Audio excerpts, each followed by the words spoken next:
Um, I'm really sorry I can't be here to give you my talk, but my friend Jill will do a lovely job. Sorry about that. I unfortunately had a very nasty fall, and as you see, I'm in bed. So please listen to Jill, and if you can do something about this, please do so. Is a story from Margarita Solis. Unfortunately, Margarita, she's 97. We thought while it's really important to open a conference with a welcome from the traditional owners, it's also really important that we showcase the stories of older people. Margarita, as I said, had a fall recently, so is unable to attend. She's asked her friend Jill Bowman to present her story on her behalf. And it's very much written in the first instance. So while we'll welcome Jill to the stage, hopefully the AV guys will do a very short video that Margarita filmed yesterday with the assistance of Catherine Barrett. So please welcome Jill.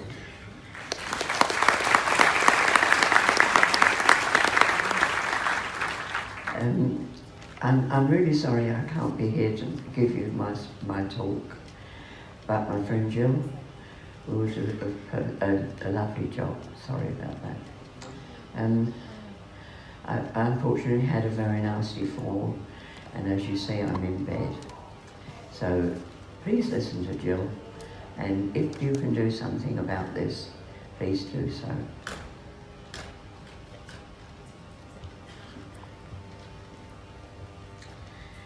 Good morning, everybody. I thank Margarita for asking me to read her speech. She actually had a bleed on her brain and she's not well at all. In October 2016, Margarita was sexually assaulted in her home.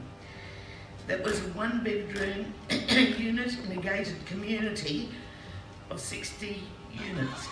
It was advertised as a safe and secure accommodation complex for seniors. The man who assaulted her went on to attack 2 other women there as well. The man who assaulted her was the relief manager. And of course, it's not residential aged care, it's one of the areas that people don't want to talk about, the privately owned ones.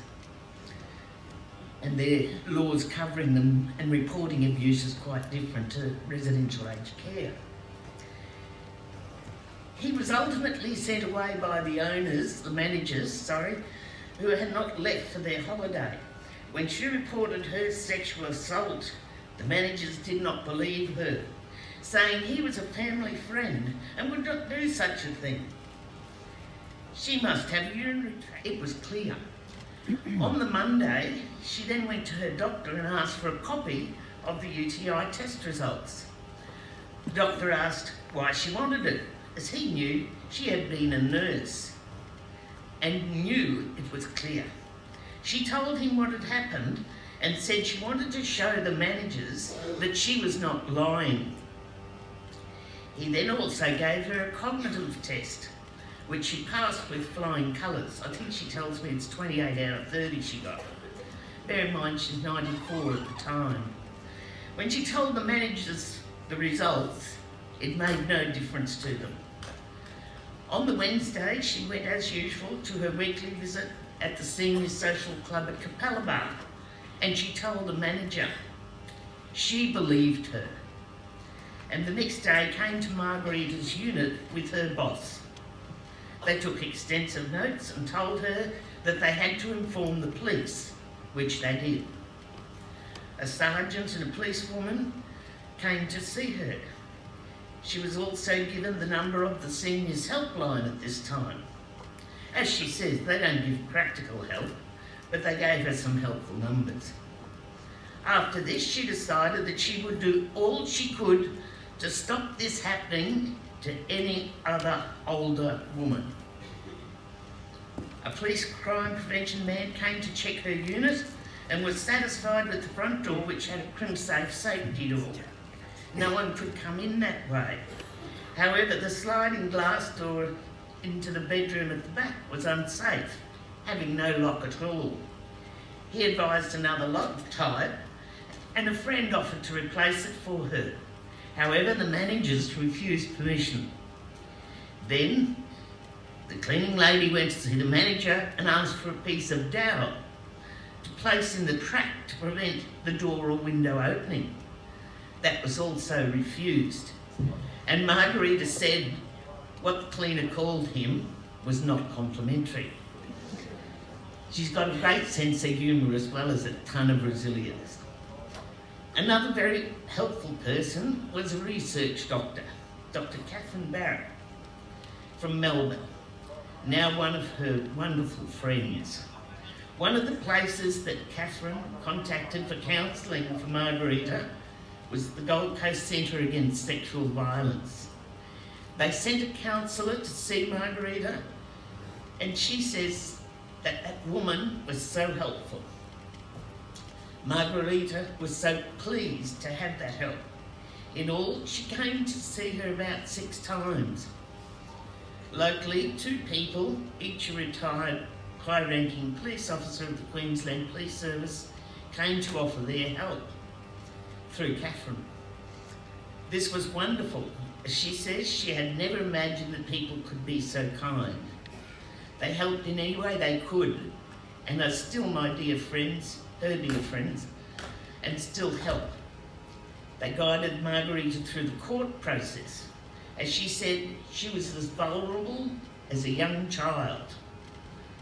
From when the assault happened in October 2016, he was arrested in October 2017, and he ultimately pleaded guilty in March 2018.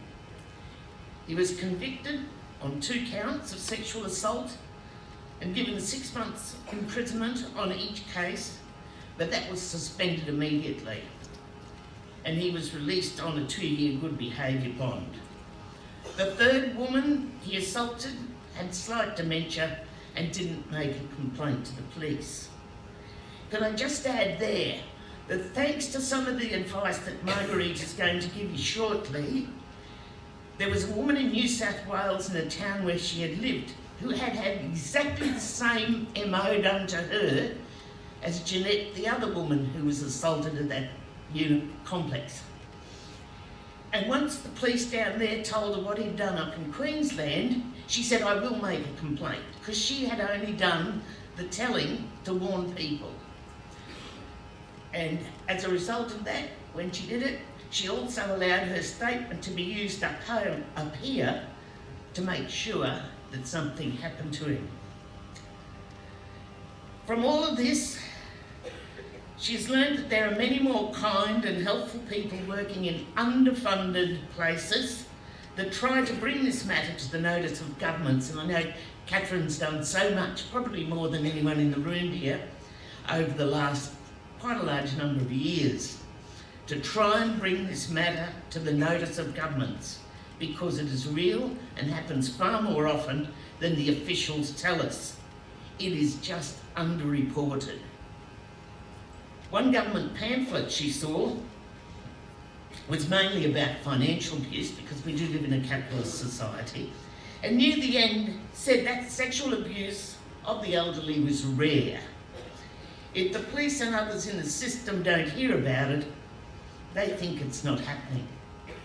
Of course, men also become victims of this type of crime too. Margarita thinks that there should be clear paths setting out for anyone dealing with this happening to them, so they can follow it. It needs helpful numbers and encouraging people to report it. Many are told, as she was, not to report it, because people will talk.